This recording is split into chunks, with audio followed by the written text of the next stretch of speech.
I don't know if the term Overland Staycation is an oxymoron, but I love Ireland and I want to stay and see it.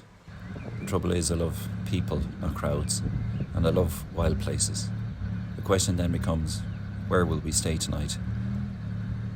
The true overlander will just roam and take their chances, as many do, but travelling with young children, the idea of being asked to move on late at night is less than appealing. So what's the answer?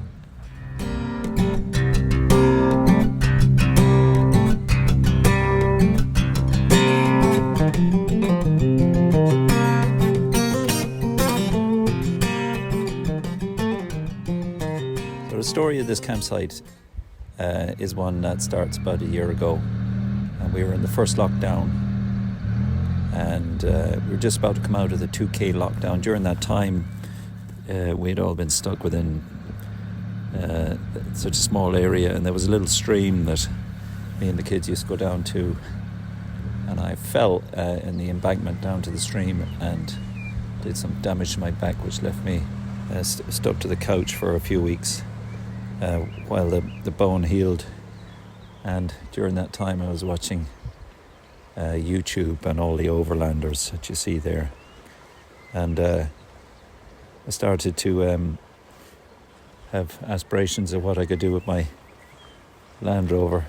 But then, you know, Ireland is not these wide open spaces in the US or Australia, and so I thought we could sort of reinvent overlanding a little bit, because in Ireland we all know a couple of hundred people, and most of them come from all over the country or are related to people from all over the country, and this gives you access, if you leave no trace, to the question, can I park my Land Rover down by your lake or by your shore?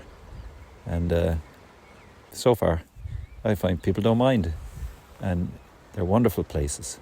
You have them to yourself, as if you were in the middle of the wilderness, and kids are absolutely loving it, and I think it's something I'm going to keep doing.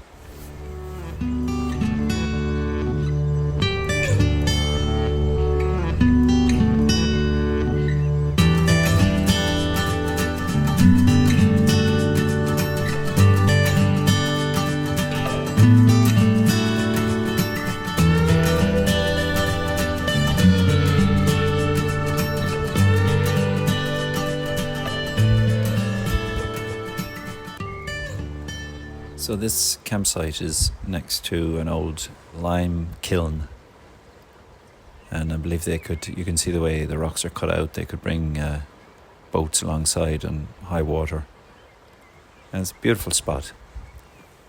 There's private land, you can't just camp there, but unless you know the owner, and so I have permission. Everyone knows every piece of land is owned by somebody,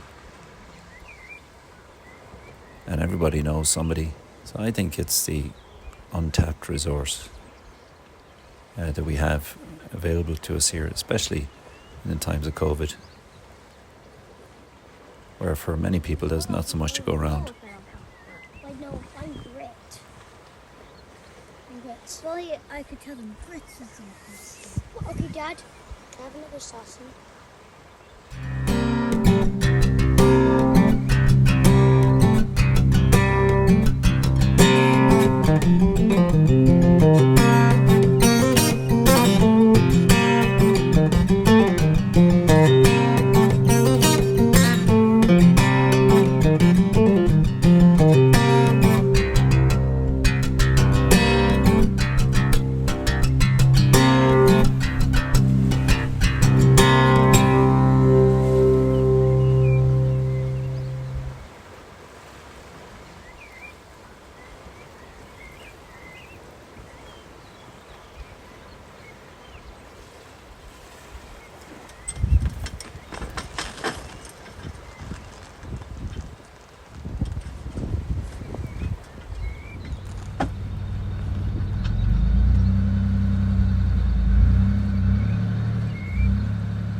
So if somewhere like this appeals to you much more than a crowded campsite, or a crowded flight. And the question is not where is this or who owns this. It's who do you know? Who can you ask? And where can you go? And where will your next camp be?